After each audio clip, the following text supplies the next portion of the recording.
ఓం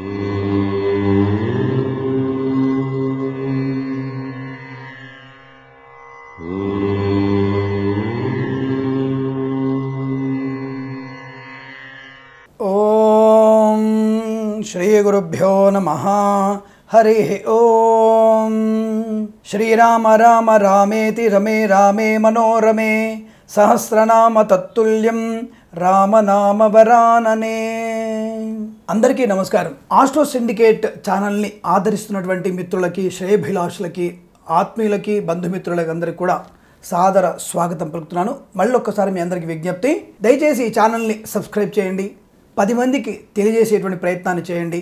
అందరి ఆదరాభిమానాలను కనుగొని తప్పకుండా ధర్మపరమైనటువంటి సందేహాల నివృత్తి, వాస్తు సంబంధమైనటువంటి దోషాల నుంచి బయటపడడానికి సులభమైనటువంటి మార్గాల గురించి మీరందరూ నన్ను ప్రశ్నించవచ్చును. అటువంటి ఉపాయాలను కూడా తెలుసుకొని సుఖమైనటువంటి జీవితాన్ని పొందడానికి శుభాయమానమైనటువంటి ఈ యొక్క ఆస్ట్రో సిండికేట్ ఛానల్ని దయచేసి సబ్స్క్రైబ్ చేస్తారని ఆశిస్తూ సర్వేజన సుఖినో భవంతు. అందరికీ నమస్కారం. సోమవారం రోజున చేయకూడని పనులు ఏంటి? దాదాపుగా సోమవారం రోజున అప్పులు ఇవ్వడం కాస్త నష్టాన్ని కలిగిస్తుంది. బుధవారం లాగానే సోమవారం కూడా చంద్రుడి వారం కాబట్టి అప్పులు ఇవ్వడం వల్ల నష్టం కలుగుతుంది. ఏదైనా రోగం ఉన్నవారు, అనగా అనారోగ్యాల బారిన పడవారు సోమవారం రోజున హాస్పిటల్కి వెళ్దాము అనుకోవడం కూడా మంచిది కాదు. సోమవారం రోజున హాస్పిటల్కి వెళ్ళడం వల్ల ఈ రోగము 1 వీక్ వరకు ఉండే అవకాశం ఉంటుంది. అదేంటి గురువారు ఇవాళ కడుపు నొప్పి లేస్తే రేపు వెళ్ళమంటారా అని అడగవచ్చు. వాస్తవమే, కడుపు నొప్పి ఇప్పుడు లేస్తుంది, మోషన్స్ ఇప్పుడు అవుతున్నాయి, వాంతులు ఇప్పుడు అవుతున్నాయి, మరి ఆపుకోమంటారా?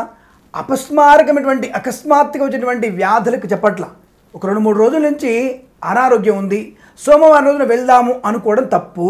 అకస్మాత్తుగా వచ్చిన వ్యాధిని నిరోధించుకోవడానికి వెంటనే హాస్పిటల్ వెళ్ళండి. కానీ 2-3 రోజులు బాధపడుతున్న సమయంలో సోమవారం వెళ్దాము అనేటువంటి భావంతో మాత్రము వెళ్ళకండి. అలాగే మానసిక రోగుల్ని, అనగా సైక్రియాటిక్ ప్రాబ్లంగా ఉన్నటువంటి వ్యక్తుల్ని సోమవారం రోజున ఎట్టి పరిస్థితుల్లో హాస్పిటల్కి తీసుకువెళ్ళకండి. ఇది చాలా ప్రమాదం. చంద్రుడు మనసు కారకుడు.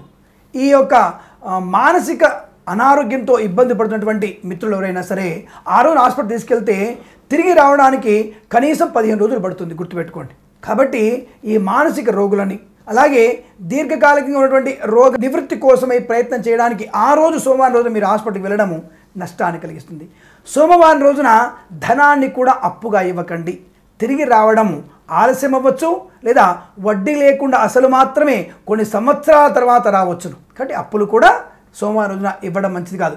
బుధవారం కూడా అప్పులుగా ఇవ్వకూడదు, డబ్బు అప్పుగా తెచ్చుకోకూడదు, అప్పుగా ఇవ్వకూడదు. అలాగే సోమవారం రోజున తలంటు పోసుకోకూడదు.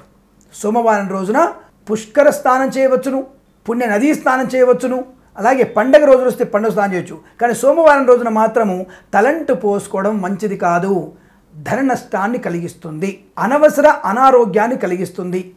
కాబట్టి సోమవారం రోజున చేయకూడని పనులు చాలా ఉన్నాయి. చేయాల్సిన పనులు: బిల్వదళంతో శివార్చన, తులసి దళంతో నారాయణ అర్చన, పసుపుతో కుంకుమలతో అమ్మవారి అర్చన. ఇవి సోమవారం రోజున విశేషంగా చెప్పబడింది. సోమవారం రోజున విశేషమైనటువంటిది ఒకటి బాగా చెప్పబడింది. బెల్లము, తెల్ల వస్త్రము ఎవరికైనా బ్రాహ్మణుడికి దానం చేయండి. సోమవారం రోజున చంద్రుడి అష్టోత్తరనామాన్ని, శివుడి అష్టోత్తరనామాన్ని ఎక్కువగా చదవండి. అద్భుతమైనటువంటి లాభాలు బలంగా ఉంటాయి. సోమవారం రోజున ఈ గోల్డ్ కత్తిరించడం లాంటివి చేయకండి, నష్టం కలుగుతుంది. ఉన్నటువంటి ధనం కూడా చేజారిపోయేటువంటి ప్రమాదం ఉంటుంది. సోమవారం రోజున ఎట్టి పరిస్థితుల్లో కూడా సాయంకాల సమయంలో దీపారాధన చేయటం మరిచిపోకండి. సోమవారం రోజున సాయంకాల సమయంలో ప్రదోష కాలంలో దీపారాధన చేయడం వల్ల లక్ష్మీప్రదం మన ఇంటికి, ఆ లక్ష్మీదేవి ఇంట అడుగు పెట్టే అవకాశం ఉంటుంది. అటువంటి ప్రయత్నాన్ని తప్పకుండా చేయండి. అటువంటి అవకాశాన్ని వినియోగించుకోవడం మంచిది. అది కూడా ఈ యొక్క పిండి ప్రమిదలో, బియ్యపు పిండి ప్రమిదలో కనుక ఆవు నెయ్యి వేసి దీపాన్ని వెలిగిస్తే సోమవారం రోజున సాయంకాల సమయంలో అద్భుతమైనటువంటి లక్ష్మీ ప్రసన్నం కలుగుతుంది. అటువంటి శుభమైనటువంటి పరిష్కారం అనేది చాలా ఉన్నాయి. ప్రతి ఒక్కటి కూడా పొలం అంటూ లక్షలు కోట్లు పెట్టి హోమాదులు, పూజలు, పురస్కారాలు చేయమని చెప్పలా. చిన్నటువంటి పూజల వల్ల, చిన్న పనుల వల్ల కూడా మనము మనసుని లగ్నం చేసుకొని, కేంద్రీకృతం చేసుకొని అఖండమైనటువంటి ధనాన్ని, వ్యవహార లాభాన్ని పొందుకునేటువంటి అవకాశం ఉంటుంది. ఇక సోమవారం రోజున బ్రాహ్మీ ముహూర్తంలో అనగా 4 నుంచి 6 గంటల మధ్య కాలంలో విద్యార్థులు కనుక ఏకాగ్రతతో చదువుని ప్రారంభిస్తే తప్పకుండా ఉన్నతమైనటువంటి విద్యాభివృద్ధి పొందుతారు. సోమవారం రోజున సూర్యోదయం తర్వాత లేచారా నష్టాన్ని మూటగట్టుకుంటారు. మెమొరీ పవర్ తగ్గుతుంది, జ్ఞాపక శక్తిని తగ్గించే అవకాశం ఉంటుంది. సూర్యోదయం తర్వాత లేవకూడదు, సూర్యోదయానికి పూర్వమే నిద్ర లేవాలి. సోమవారం విశిష్టత అది. ప్రతివారం కూడా ప్రతిరోజు కూడా సూర్యోదయానికి ముందే లేవాలి, కానీ సోమవారం మాత్రం తప్పకుండా సూర్యోదయానికి ముందు మాత్రం నిద్ర లేవాలి. 2 రకాల కారణాలు ఇక్కడ. ఒకటి, సూర్యోదయం అయిన తర్వాత ఈ యొక్క చంద్రుడి యొక్క హోరతో ప్రారంభమవుతుంది.